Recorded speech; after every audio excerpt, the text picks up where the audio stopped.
Story 1. I decided to share my story. It all took place 17 years ago, but I feel like it belongs here. At that time, I was 20 years old and dated my first true love. We had been together for 1.5 years already, and everything was just great. Her mother really liked me, and she had her own company which traded fashion clothes for kids. She made a ton of money. They needed someone to drive one of their 3.5-ton trucks, and she came up with an idea to hire me. I was unhappy with the job I had, so as a win-win situation, I accepted her offer and we started working together. The job was okay, even though I had to work a huge amount of overtime. She thoroughly introduced me to how the whole company worked. She had a huge storage facility, a store, and 2 trucks, one that I drove and a big one. I worked for her for about a year, and in that time, I knew every single thing about the company because she trusted me with the confidential information. This later came in handy. This is where things took a huge turn. I found out that my girlfriend cheated on me with her ex, and as a result, I broke up with her instantly. It was an ugly situation, and after it went down, I called her mother and told her what was going on. I explained that I didn't want to mix things with business, so I would still be there for work, even though I didn't want to see her daughter again. She said everything was all right, but of course, she sided with her daughter, and I felt that she was mad at me because of the breakup. I went to work and acted as a professional should, taking all the drama aside. However, soon after, she singled me out and started looking for mistakes so she could discipline me.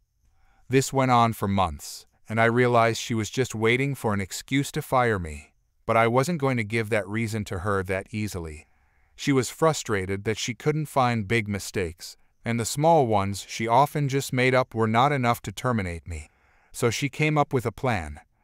On the truck, we had a power generator which provided light and power for a laptop, printer, and so on. It worked in 2 ways, with fuel when we were on the road and with a cable in case we were at the storage. But it was not made by a company. They just hired an electrician for that, and he made an error. We had to flip a switch all the time if we used it with a cable connection. Otherwise, it would burn down. As I loaded the truck, she convinced a coworker to flip the switch back, and after a few minutes, the lights were gone, and I noticed something was wrong. It burned out, of course, but I knew I didn't forget the switch because I had been loading the truck for an hour, and it only took 5 minutes, tops, to burn out, so it couldn't be me. She didn't even hear me out, started yelling, fired me on the spot, and stated that she was going to pay the repairs out of my last salary, so I shouldn't expect any money from her. I didn't take that lightly and told her, "I don't think you want to go this way with me," but she refused to listen. It took a few days for me to cool down, but I wanted to give her a last chance. I called her and told her that even though I knew what was going on, and she did set me up, if I got my money, I would call it an end, and we wouldn't have to see each other again. She told me to get lost, so I came up with a plan. First, because I knew that the store she had didn't have a bathroom, which was illegal in my country, the shop assistants had an agreement with a restaurant on the opposite side to go there if they needed. I reported this to the authorities. The next day, they closed the shop because of this violation and told her she couldn't open up until they had a bathroom. She called me right away and asked me if I had anything to do with this. I laughed and told her, "Didn't I tell you that you don't want to go this way with me?" and hung up. I knew that we worked so much overtime that the other truck driver and I had so much overdrive on the tachograph cards which record how many hours you drive, how fast, and when you stopped. So I called the authorities again and told them everything.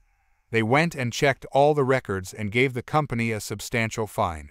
She sent me angry text messages all day long after that. I replied, "Not done yet." Then silence. A few hours went by, and my phone rang. She called and asked me if we could talk it over. She even said she sent me my last paycheck, but I shut her down immediately and told her, "Too late for that." I called the fire department and told them that the wires they had in the walls of the store were outdated, which caused short circuits daily, and that they only had 2 fire extinguishers for the whole place when they should have had 12 to 15. On that very day, they had to close the storage as well, So she lost the last place where she could make money for months, until they got everything up to date and renewed all the wires, which cost a huge amount of money. Because of the fines she got from the different authorities, she couldn't afford these renovations, of course. A few months later, she filed for bankruptcy.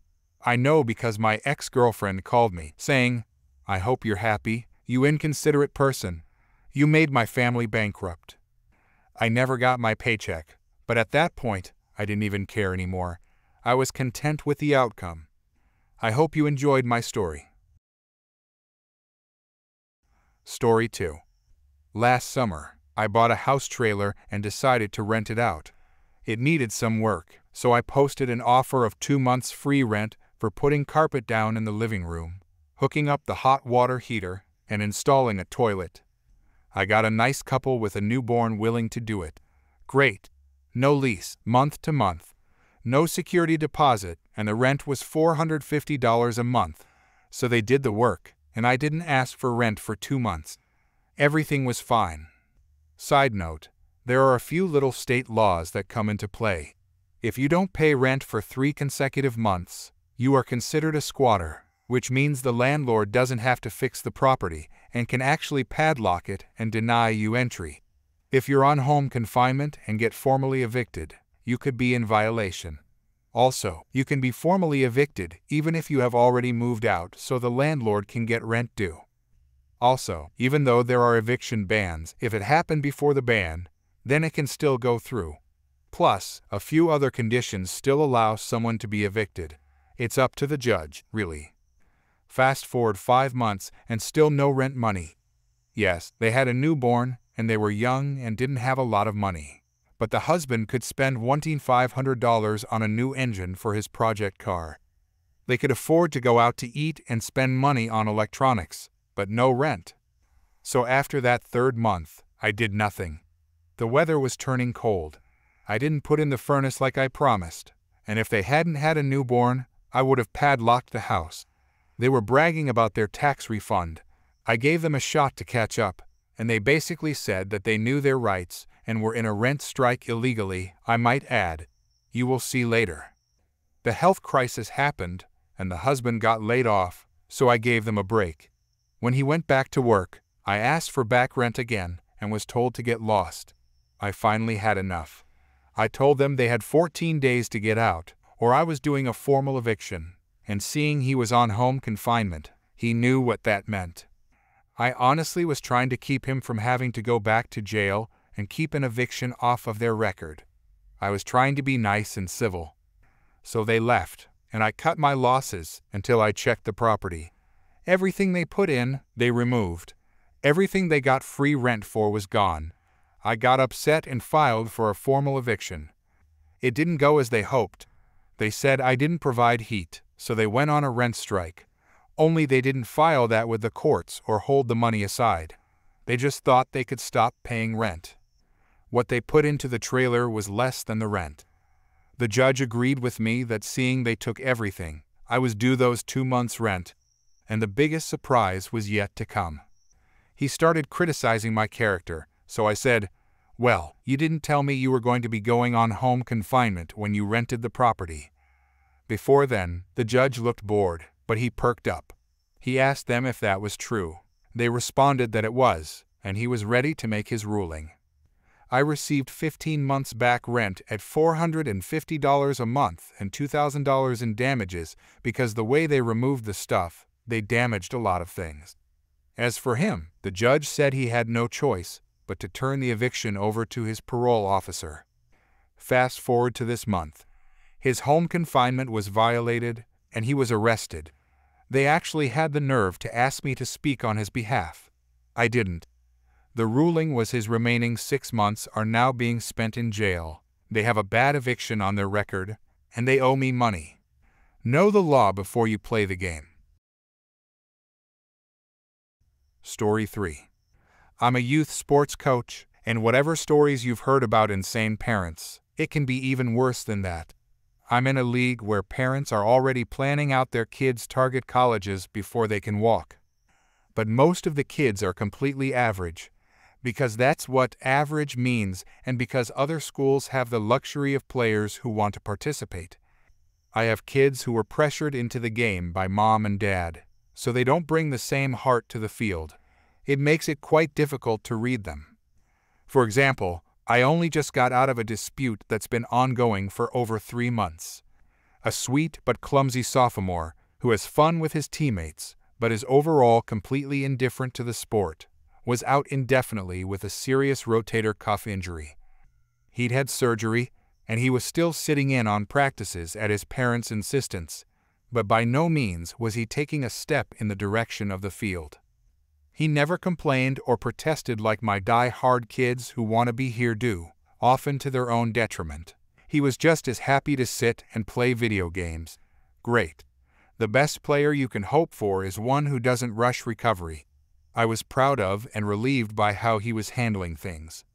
So one day, not even 3 weeks after his surgery, his mom shows up and says, "All right, my son's cleared to play. He can start again today. Maybe someone should take some time to work with him one-on-one to get him caught up." I was surprised, but I'm not a doctor, so if they cleared him, he's clear. But, as is protocol, I asked for an official letter from the medical office approving his return to practice for the team's files. His mom was flabbergasted. "I don't have it with me. Who carries that around?" It hadn't even occurred to me that she might be doing something so brazen and reckless as what she was doing. So without skipping a beat, I cheerfully said, "No worries. He can hang with us while you run home and fax or email it to me." She stuttered for a second and finally came up with, "I don't have time to go all the way home. I have another appointment." It was then that I noticed her son was looking kind of uncomfortable throughout all this, and while he isn't our most enthusiastic guy, I would have still expected him to be psyched to return to practice after sitting patiently on the sidelines for such a long hiatus.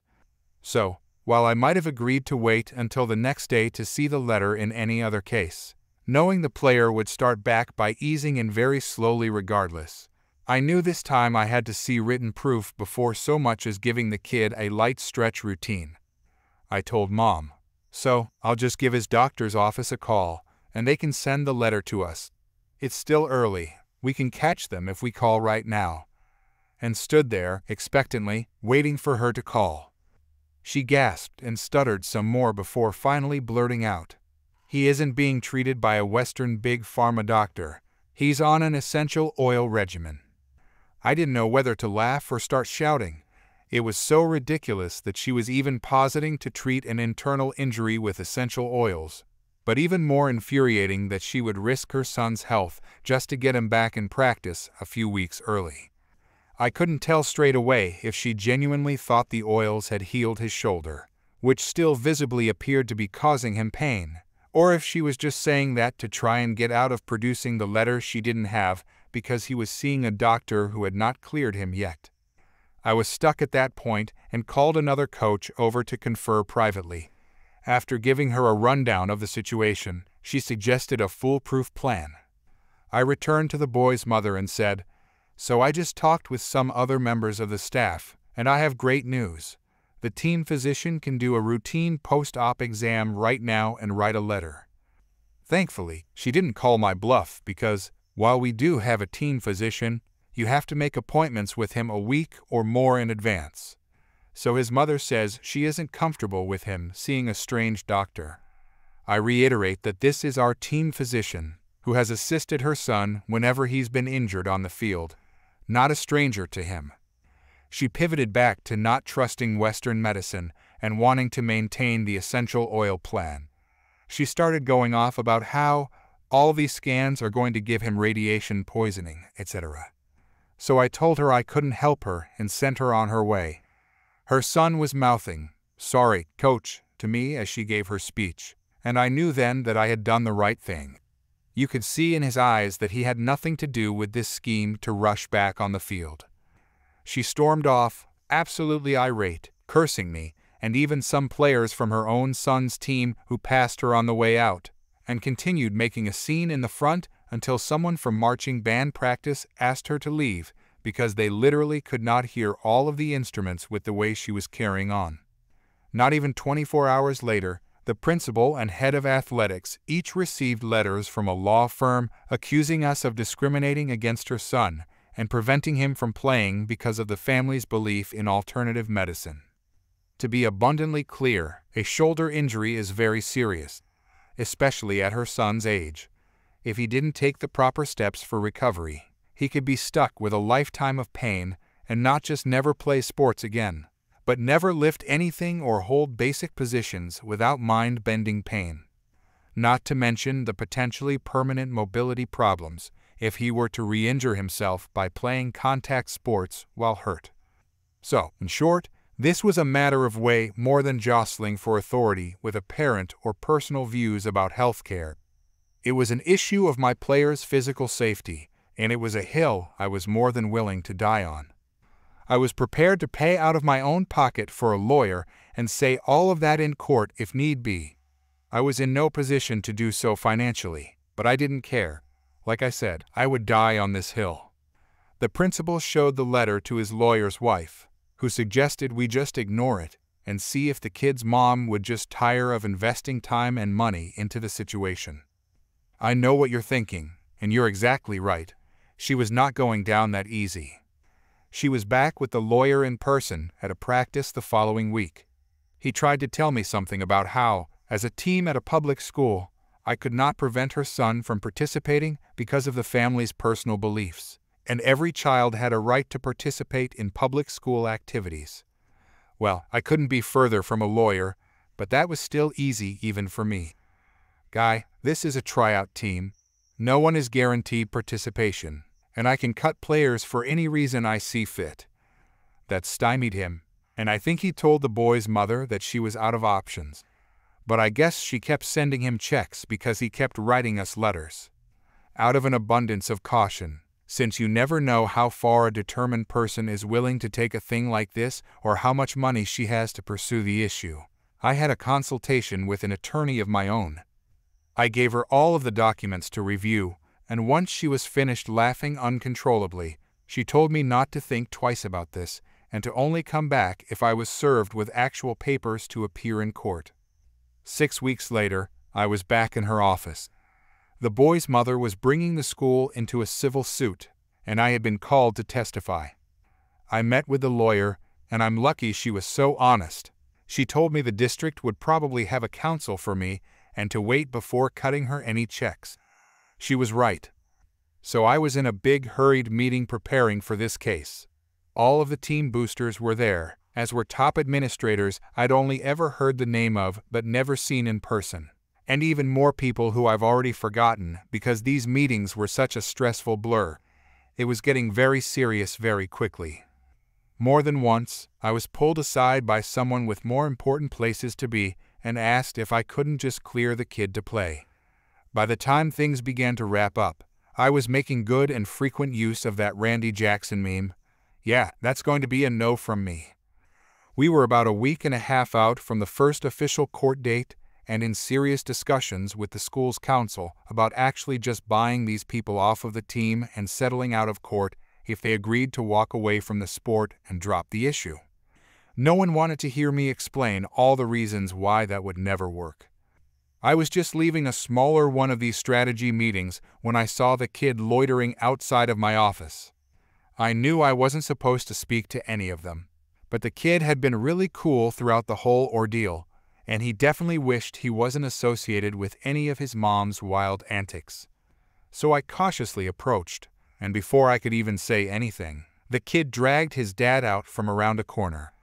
His dad seemed concerned his wife might drop out of a ceiling grate or something, but his son was determined and prodded him, saying, "Do it. Let's go." His dad, keeping his head on a constant swivel, quietly said, "I understand you can have my son cleared by a team physician." I nodded, and the dad hesitated, but the son was clearly fed up, and, staring daggers at the man, he goes, "Okay then, let's get going. Sign what you need to sign for me to see who I need to see." My guess is he didn't want to be known as the player who testified against his team. Because parents are chatty and everyone at school definitely knew about what was going on. The poor stressed out guy kept saying, quietly enough that his son couldn't hear, "Listen, if my wife ever found out about this, oh boy, can you please just not make a big scene with it? Just say he was cleared to play. No need to advertise how it happened, okay?" I assured him that not only would I never advertise a student's private business for social clout, but that when it came to medical issues, I was legally prohibited from sharing information with anyone. So I sent one of the only messages flagged urgent that I have ever had to direct to our team doctor, and by the end of the day, our highly relieved strategy team was able to place a call informing the mother that her son was cleared to return to practice. Now, don't get it twisted. I didn't ram his recovery paperwork through a back channel to end the suit or alleviate pressure from the administration. His mom had dragged this whole ordeal out so long that he'd actually fully healed. Our doctor was able to pass him with flying colors. She still isn't the worst parent I've had to deal with hostility-wise, but certainly the most serious matter. Other people get into it with us over playing time, game schedules, or even their kid's uniform number. This is the only one I can remember being this negligent with her son's physical well-being, so it will always rank highest as my worst parent experience. It was just finally confirmed that I am 100% free of all the legal brouhaha, so I can gleefully share the story. With strangers, at least. I don't want to put the kid on blast in our tiny community, but I do want to vent to a whole bunch of people. Story 4. This happened less than an hour ago, and I'm still feeling pretty satisfied about the outcome. It was late, past 9 p.m., and I was driving home from work in the town next to where I live. I got on the highway, which has 2 lanes in each direction, separated by a strip of dirt in the middle. I merged into the right lane, and a little ahead of me in the left lane was a white Ford pickup. This becomes important later.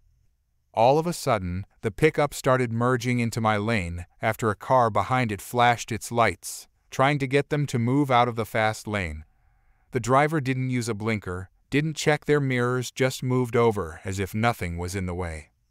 I hit the brakes and flashed my lights, and then the driver brake checked me. It didn't do much since I was already slowing down because of their reckless move, but I took the opportunity to switch to the left lane and pass because I don't like driving behind inconsiderate drivers. I went back to the right lane afterwards since my exit was coming up, and that's when the driver started flashing blue lights from their grill behind me. For reference, flashing blue lights in my country are exclusively used by the police, and they're not allowed on civilian vehicles. There are fines for impersonating an officer. Currently, the police here use either Renaults or Toyotas, so I knew this wasn't any kind of police vehicle. Fords haven't been used by the police for about 8 years, and this pickup was brand new. Here's where the revenge comes in. The exit I needed to take to go into my town is under renovation, so the 2 lanes merge into one. At night, there's a police checkpoint to enforce a 30 kph speed limit because part of the highway doesn't have asphalt on it. I let go of the gas to prepare to slow down and get off the highway, and this driver was so focused on my car that they didn't notice the roadworks. The only thing I could see in my rearview mirror were those flashing blue lights. Once we were on the single lane, marked by heavy orange cones, there was nowhere for the driver to go. As I approached the first policeman directing traffic, I was already doing about 10 kph. I rolled down my window and pointed out the flashing lights on the pickup behind me. The officer thanked me and then directed the pickup to a clearing in front of the police car that was parked just ahead. There's very little that annoys the police here more than someone trying to impersonate an officer. That driver is likely getting a ticket, losing a couple of hours, and probably being forced to rip out those illegal lights before they're allowed to continue. Story 5. About 20 years ago, I studied to become a physics teacher. As a part of our curriculum, we had a thing called Didactics Lab. It was a lab where they had some basic devices such as electrostatic machines, pneumatic bench, simple toys, and tools. The drill was that one week we were preparing some experiments and planning a lesson, and the next week actual school children would come, and we would present our experiments to them and teach them physics. The lab was run by an older professor who was pretty laid back and a young PhD candidate who was doing everything to show us how important she is. As a part of our preparation week, we had to prepare a lesson plan in which we would indicate our aims, our methods, and predicted outcomes. This is what teachers do in regular work, and as my mom was a teacher, I was familiar with the format, so I was simply writing everything as required, including a brief description of the lesson like, teacher presents the experiment and explains the science behind, then answers questions from the students, etc. The PhD candidate thought this was not enough and demanded that I write a much more detailed plan, including the exact questions the students will ask. I told her it's impossible because I can't predict what questions will be asked. She told me to extrapolate on the basis of the questions asked by students during previous classes. So I did. My next lesson plan looked as follows. Teacher switches the electrostatic machine on. Girls are screaming. Boys are laughing at them. One of the boys throws a paper ball at the girls. His pals laugh. The girls are outraged and demand for a teacher to do something. One of the girls asks, "Do you really want to be a teacher? My mom says their pay is terrible." Another boy examines the equipment sitting on the shelf and says, "My neighbor has a basement full of such electric stuff. What do you think he might need it all for?" The teacher tries to conduct the experiment. He is interrupted by a girl announcing, "My auntie is a physics teacher as well, but she lives in another town." One of the boys asks if he can go to the toilet. And so on and so forth. It was like 10 pages long, instead of the usual page or two. The PhD candidate was outraged and told me those are stupid questions that no student would ever ask, and I should write only the smart questions. I told her she told me to extrapolate on the basis of previous interactions with the students, and the questions and students' behavior already happened to me at least once. She sent me to the laid-back professor, who read my whole plan chuckling all the way, and told her that I obviously understand kids already, so I don't have to write my lesson plans anymore, apart from one page of brief description of the experiment I planned. The PhD candidate was avoiding me for the rest of the class, but I got a good grade in the end. Story 6. This story is about my mom and her mother, my grandmother. This all happened back in 1979 when my mom was just 16 years old. Mom was living at home with a household of 10 people, her parents, 4 siblings, and 4 adult relatives. My grandfather had a decent job at the factory, and the other adults brought in some money too. They weren't exactly rich, but they weren't hurting for cash either. Mom had just started her first job at a fast food restaurant. She was doing great, balancing her schoolwork, friends, and family commitments without letting her grades slip. When she got her first paycheck, she was over the moon. She had big plans for that money, typical teenage stuff like buying music and saving up for her senior trip. But when she got home, things took a turn. My grandmother pulled her aside and said, "Grandmother, hey kiddo, I know you're excited, but I need you to help out with the household expenses." Mom, groans but Mom, what about the senior trip in 2 years? And I wanted to have some fun with the money I earned. Grandmother, I know honey, but we need to think of the family and household. After some guilt-tripping, Mom reluctantly agreed to sign over her check. Keep in mind, minimum wage was $2.90 back then, so her paychecks were between $118 and $127. That was a lot for a teenager in the late 70s. Seeing Mom's disappointment, my grandmother tried to sweeten the deal. "Grandmother, tell you what, my bank has these huge interest rates going on. I'm thinking I can put half your paycheck into an account. You can collect your rainy day money later." Mom thought it was a good enough compromise. Grandmother even gave her a whopping $5 as an allowance. How generous, right? This went on for a year. Mom kept signing over her checks, thinking she was building up a nice little nest egg. When she finally asked to see the account, Grandmother refused to show it to her. That's when Mom started getting suspicious. 6 months later, the truth came out. Mom found one of Grandmother's bank statements, and surprise, there was no special account. When Mom confronted her, Grandmother took her aside and admitted, "Grandmother, your adult siblings aren't doing well. I wanted to send them care packages each week, so I split the money up between them and sent it. I was going to pay you back, eventually." Mom was stunned.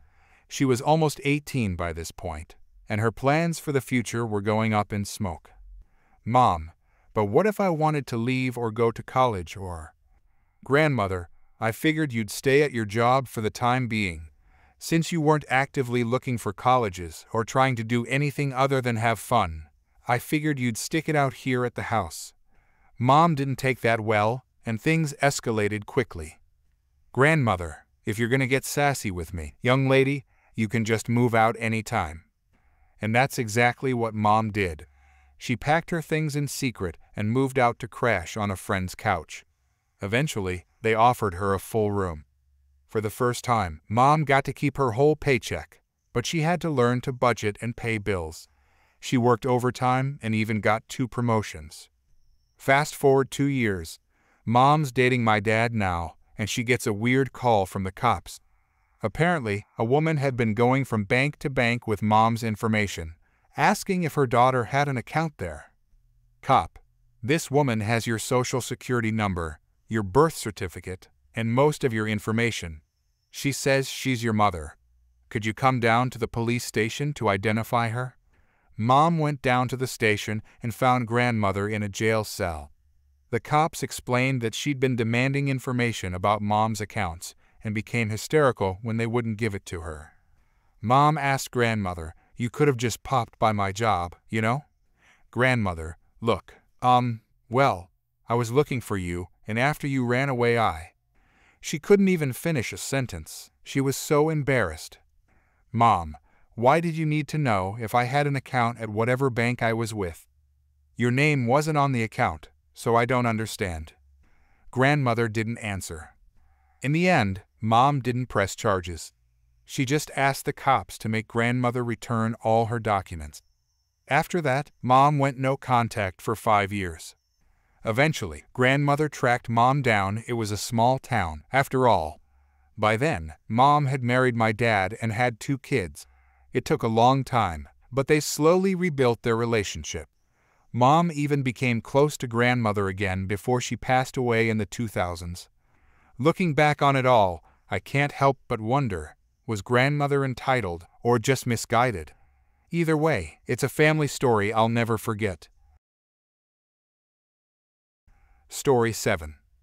A guy I had feelings for kept ghosting me, so I decided to move on with my life. A year later, out of the blue, he messaged me. 3 years ago, I had a neighbor with whom I used to exchange texts frequently. He would always talk about hanging out, but whenever I suggested a time and date that worked for me, he would go silent. One time, I even baked some extra cookies and brought them over to his place. I had texted him earlier that morning, and he told me I could stop by at a certain time. But when I did, he was nowhere to be found. The next day, I still had the cookies, and when I saw him, I mentioned that I had been looking for him to give him the cookies. He simply told me he had forgotten. I gave him the cookies, and he apparently liked them a lot. I admit, I had a bit of a crush on him. One day, he finally decided to hang out with me. Since he worked from home, we agreed to meet at 6 p.m. An hour before, I texted to confirm, but he didn't respond. An hour later, he texted me saying he was busy with his live stream. Then, another hour later, he texted that he needed time to change. We didn't end up going out until around 9:30 p.m. By that point, I was pretty upset because I had put in a lot of effort to look good. We hung out one more time after that, but he would constantly ask for selfies and inquire about what I was wearing. It became extremely obvious that he was only interested in one thing. At some point, I stopped caring about him because I wasn't going to waste my time on someone who didn't respect it. About 2 years ago, he texted me that he was moving away, and I wished him well. About 2 months ago, he texted me for the first time since he left. He kept going on and on about how he missed me, how he wanted me to make cookies for him, and how I should send him selfies. He wanted to hang out, and it was then that I remembered the constant ghosting, the plans that always fell through, and the times he made me wait. I had been out of town for work on several occasions when he wanted to hang out. For the past 2 months, I went back and forth with him, pushing back the dates to reconnect and never sending any photos of myself. I would take days to reply to his messages. Part of it was out of pettiness, but another part was because he no longer held any significance in my life. I had never received an apology for the times he promised to meet and either canceled or made me wait endlessly. Instead, he would always tell me I was just being emotional and dismiss my feelings. After a little over 2 months of giving him the same treatment he gave me, today, he sent me a message that said, "Cool then, I'm done being nice." I simply gave it a thumbs up and blocked him.